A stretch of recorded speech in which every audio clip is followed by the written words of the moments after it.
আল্লাহ, আমি ছাড়া এই জমিনে তোমার গোলামের অভাব নাই, তুমি ছাড়া আমার দ্বিতীয় কোনো রব নাই। এ কথা বলে চোখের পানি ছেড়ে আল্লাহরে স্বীকৃতি দেন, আল্লাহ আমি পাপী। আল্লাহ, এই জমিনে আমার চেয়ে বড় পাপী আর কেউ নাই। অজু করে সিজদায় লুটিয়ে পড়ে চোখের পানি ছেড়ে আল্লাহরে পাপের স্বীকৃতি দেন, আল্লাহ এমন কোন জুলুম নাই, গুনাহ নাই আমি করি নাই, সগীরা কবিরা, জেনে না জেনে, ইচ্ছায় অনিচ্ছায়, শিরকি বেদাতি সব গুনাহ করেছি।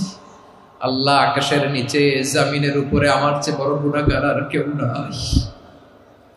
চোখের পানি ছেড়ে আল্লাহরে বলেন, আল্লাহ আমি ছাড়া তোমার গোলামের অভাব নাই, তুমি ছাড়া আমার দ্বিতীয় কোনো রব নাই, তুমি ছাড়া তো কেউ আমার গুনাহ ক্ষমা করার নাই, তুমি আমার রব, তুমি আমার সব। বলতে পারবেন?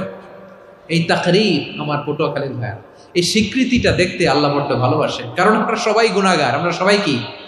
বিশ্বনবী বলেন, কুল্লুকুম খাত্তাউন, আ বানি আদম, তোমরা সবাই পাপী। সবাই কি? সবাই পাপী। আমরা সবাই পাপী। আপন পাপের বাটখারা দিয়ে অন্যের পাপ মাপি। আমরা যে পাপী এটা ভাবতে মনে চায় না কারো, খালি অন্যের পাপ দেখি আমরা, এটা ভুল। ওর এই পাপ, ও পাপী, ও জালেম, ও জাহান্নামী, এরকম একটা টেন্ডেন্সি। আমার যে কি হালাত এটার খেয়াল নাই।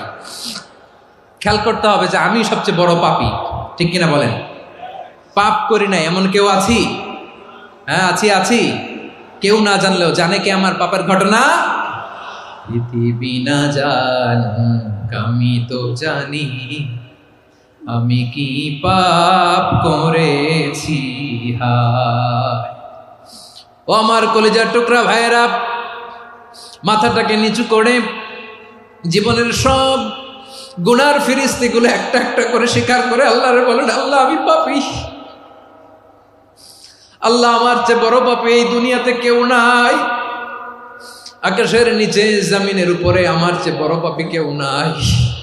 একটা একটা করে আল্লাহ স্বীকার করি আমি পাপী। সব পাপের স্বীকৃতি দিলাম। পৃথিবী না জানুক আমি তো জানি, আমি কি পাপ করেছি হায়।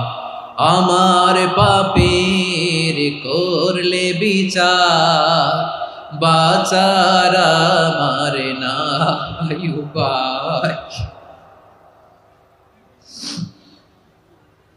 দয়াময় তুমি মাফ করো আমায়, মাফ করো আমায়। আল্লাহ তাআলা যদি দয়া করে আমাদেরকে মাফ না করে, আমাদের বাঁচার কোনো উপায় নাই। আপনি কি ভেবেছেন আপনার নামাজ দিয়ে আপনি জান্নাতে যাবেন? আপনি তাহাজ্জুদ গুজার, সেজদা দিতে দিতে কপালে দাগ ফেলেছেন, এটা আপনারা জান্নাতে নেবে না। আপনি এলাকার সবচেয়ে বড় হাতেম তাই দানশীল, এই দানের ভরসায় বসে আছেন, কশিন কালো না। আমাদের নামাজ, আমাদের রোজা, আমাদের ইবাদত, এগুলোকে মিজানের পাল্লায় উঠালে কোনো ওজনই হবে না। তবে আমাদের একটা কৌশল জানা আছে, আমরা আল্লাহর রহমতের ভিখারি। আমরা সেদিন আগেই গুনার স্বীকৃতি দিয়ে দেব। আমরা বলবো, আল্লাহ তুমি প্রশ্ন করার আগে তোমার একটা কথা বলি, আমারে কিছু জিজ্ঞেস করো না, আমি সব করেছি। এমন কোন পাপ নাই যে পাপ আমারে দিয়ে হয় নাই। তোমার রহমত দিয়ে তুমি জান্নাতে পাঠাবা, তোমার দয়ায় জান্নাতে যেতে চাই, আমল দিয়ে না। পারবেন বলতে? কিয়ামতের দিন আমরা বলবো, আল্লাহ আমার আমল দিয়ে জান্নাত চাই না, আমি তোমার দয়া দিয়ে জান্নাত চাই। তোমার দয়া ছাড়া আমার কোনো উপায় নাই।